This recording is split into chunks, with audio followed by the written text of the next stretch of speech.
अस्सलाम वालेकुम जनाब, क्या हाल है आप लोगों के? खैरियत से हैं? तो आप लोगों की भरपूर फरमाइश पे मैं आज आपके साथ एनाटॉमी के लेक्चर्स की सीरीज शुरू कर रहा हूँ। तो आज हम बात करेंगे एनाटॉमी, जनरल एनाटॉमी के पहले लेक्चर की, जिसका नाम है स्किन।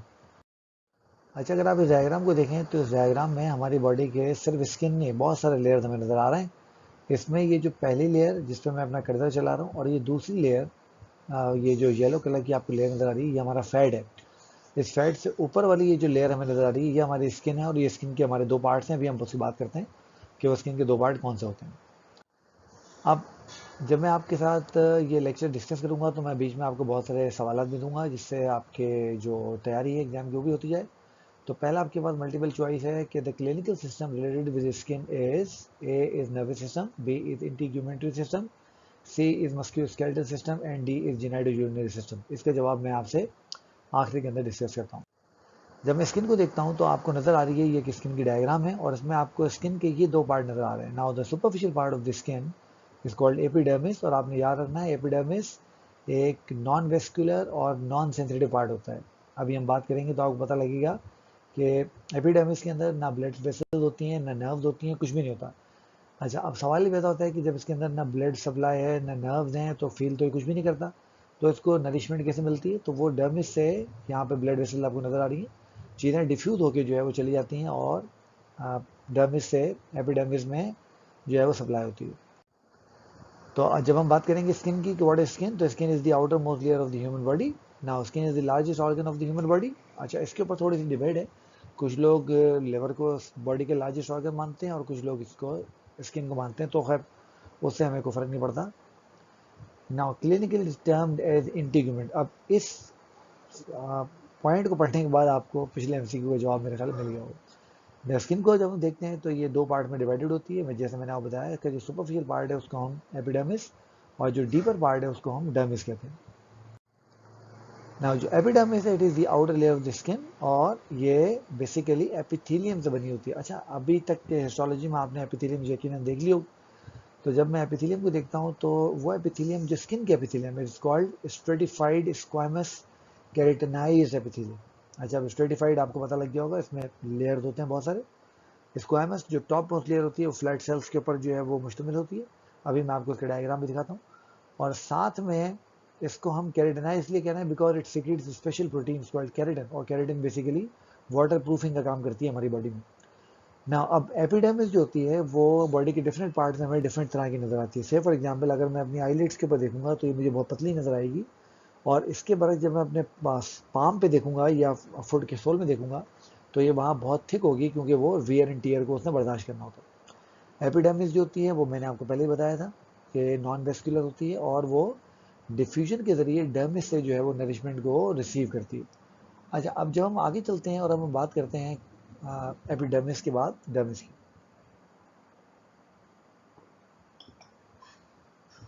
अब ये अगर आप देखिए कि वहाँ पर लेयर है, अब यहाँ पर क्लियर आप देख रहे हैं, तो यहाँ पर हमें जो है ये फ्लैट सेल्स की लेयर जो है इस जगह पर नजर आ रही है। ये क्लियर आपको नजर आ रही होगी। और ये 5 डिफरेंट तरह की लेयर होती हैं जो कि मौजूद होती हैं हमारी एपिडर्मिस के अंदर। अभी हमें उससे कोई मतलब नहीं है, वो हम उसकी फिर बात हम करते रहेंगे। अच्छा, यहीं पे हमारी केराटिन मौजूद होती है, और आप देख रहे हैं कि ये हमारी नीचे जो डर्मिस है, डर्मिस से डिफ्यूज होकर जो है वो नरिशमेंट जो है एपिडर्मिस तक जाती है।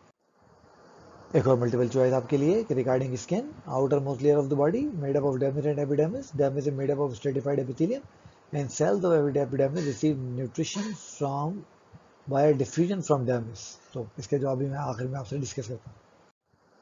जब हम डर्मिस की बात करते हैं तो डर्मिस हमारे स्किन का जो है वो डीपर पार्ट है, और ये कनेक्टिव टिश्यू का और इलास्टिक फाइबर्स का बना होता है, और साथ ही साथ इसमें कोलेजन फाइबर्स भी मौजूद होती हैं। आपने याद रखना है कि हमारी बॉडी में जो सबसे अबंडेंट प्रोटीन है वो कोलेजन है, ये बात ज़रूर याद रखिएगा।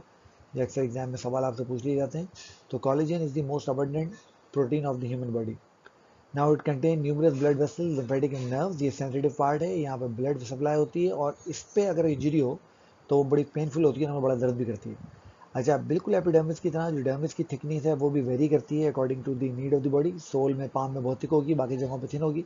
जो हमारी बैक है वहाँ पर थोड़ी ज़्यादा मोटी होगी, नर्व सप्लाई कम होगी, इसलिए हमारी बैक जो होती है वो लेस सेंसिटिव होती है एज कम्पेयर टू हमारे फ्रंट की। Now dermis is tightly attached to the underlying fascia via connective tissue. तो ये जब हम फेशिया की बात करेंगे तो हम बात करेंगे फेशिया क्या होता है, अभी आप इसको ऐसे ही याद कर लीजिए। ये हमारे पास डायग्राम है। अब इसमें जो आपको ऊपर वाली जो लेयर नजर आ रही है, ये वाली लेयर ये हमारी एपिडर्मिस है, और ये जो आपको ऐसा लग रहा है ना बहुत सारी जैसे टीथ निकले में, ये डर्मल पेपिली कहलाते हैं, और ये dermal papillae are part of dermis, और ये आपकी एपिडर्मिस के साथ कनेक्शन बनाते हैं और मजबूती के साथ उसको जो है वो जोड़ के रखते हैं।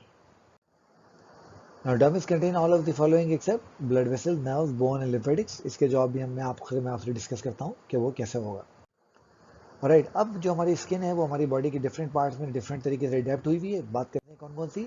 तो स्किन अडेप्टेशन में स्किन क्रीजेस हमें कहाँ नजर आती हैं, जहाँ भी हम देखेंगे ये हाथों की लकीरें आपको नजर आ रही होंगी, और लोग कहते हैं कि ये हमें किस्मत का हाल बताती हैं। किस्मत का हाल बताती हूँ या ना बताती हूँ वो एक अलग बहस है, बट ये हमें ये ज़रूर बताती हैं कि इस क्रीज के नीचे यहाँ पर ये फोल्ड दिया गया है ताकि हम अपने हाथ को या अपनी बॉडी के किसी भी पार्ट को इजीली मूव कर सकें, क्योंकि यहाँ पर अंडरलाइंग जॉइंट्स हैं। अगर ये क्रीज नहीं होती, मतलब ये फोल्ड ना होता, तो अगर मैं इसको फ्लेक्स करने की कोशिश करता तो स्किन यहाँ से जो है प्रेशर से फट जाती है। अगर मैं इसको एक्सटेंड करने की कोशिश करता तो ये प्रेशर से यहाँ से फट जाती है। तो skin crease are fold of skin over the joint which allow them to move freely. अब चाहे नेल्स, ये जो हमारे नाखून है, ये भी हमारी मॉडिफाइड पार्ट हैं स्किन के, स्किन अपेंडेजेस हैं। तो ये प्लेट्स हैं कैरेटिन की जो dorsal tips of the fingers में मौजूद है। अच्छा, मैं बच्चों तक से सवाल पूछता हूँ कि ये जो नेल्स हैं ये फिंगर के डॉर्सल टिप्स पे ही क्यों हैं, यहाँ पर भी तो हो सकते थे। तो इसका जवाब ऐसे होगा कि जब हम कोई चीज़ ग्रिप करते हैं तो ये यहाँ से हम पकड़ते हैं, और पीछे जो नेल प्लेट होती है ये हमें सपोर्ट देती है ताकि हम उस चीज़ को ईजिली आसानी से ग्रैब कर सकें। जब हम नेल को देखते हैं तो नेल के पास रूट होती है, नेल बेड होता है, नेल का फोल्ड होता है, और नेल की एक फ्री एज होती है जिसको आप जो है वो काटते रहते हैं। वो उर्दू में मुहावरा भी है वो नेल कटर के लिए, वो कहते हैं लाखों का सर काट दिया, ना मारा ना खून किया। तो वो वाली बात। अब ये देखें यहाँ पे आपको ये इसकी क्यूटिकल नजर आ रही है, ये हमें लेन्यूला नजर आ रहा है, ये आप अपने भी नाखूनों में देखते होंगे जो वाइटिश पार्ट होता है।